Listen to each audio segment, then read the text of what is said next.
Today, I am thinking about inertia. Inertia, as you probably recall from junior high science classes, is the physics term for the tendency of an object at rest to remain at rest, or an object in motion to remain in motion. The example I always think of when it comes to inertia is a rocket ship. So when a rocket is on the launch pad, it's very heavy, it's laden with fuel, it's made of steel and plastic, and it doesn't want to move. So it takes a heck of a lot of energy to get that rocket to move. Then once the rocket is actually out in space doing its thing, and the rocket has all this momentum, it has this inertia of movement, it wants to remain in movement until some outside force acts upon it. And in space, there's just not a whole lot to act on the rocket or the spacecraft, so it remains in motion. Well, this concept, which is generally applied to science, especially physics, it also applies, I believe, to psychology, to our habits. Let me use my own life as an example. If you've been following along, you know that the course of late summer, I made some great positive changes to my life, and I had developed what I'm going to call positive inertia with my habits. I was recording these videos nearly every day. I had developed some good health and fitness habits. My diet was going great, and I was reading. I was doing a lot more reading just for pleasure and for work too. This was psychological inertia. This was positive psychological inertia.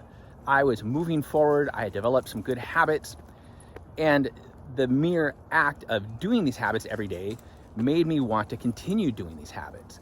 Then I hit a bit of a bump.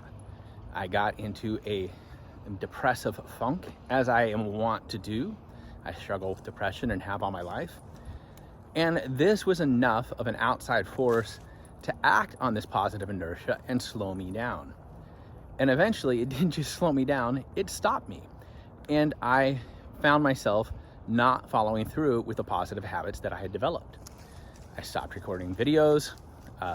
Believe it or not, even though I had committed to doing Sober October and going the entire month without alcohol or pot, on the second to last day, on the night of October 30th, I had beer.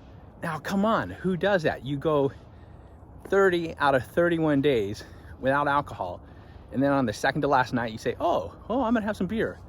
Well, that's an example of how negative inertia can take over. It's not a good thing. As a result of this poor choice at the end of October, my head has been fuzzy and cloudy for the past couple days because the alcohol lingers that long. And I also gained a couple of pounds because when I'm buzzed, I make poor choices with food, meaning I just eat everything that I see. But here's the thing. I know that because of my hard work during the summer, I still have a lot of forward momentum. The inertia is carrying me in the direction that I want to go. Yes, I introduced some friction that reduced my momentum, but I am still being carried by positive inertia in the direction that I want to go. The trick here is, and this is very key, I need to make sure that I avoid any further friction. If I want to continue building these good habits, building the positive inertia, I need to be very deliberate and conscious about resisting the temptation to introduce friction into my life right now. And that means I need to resume the habits that I know were leading to success, leading to this positive inertia.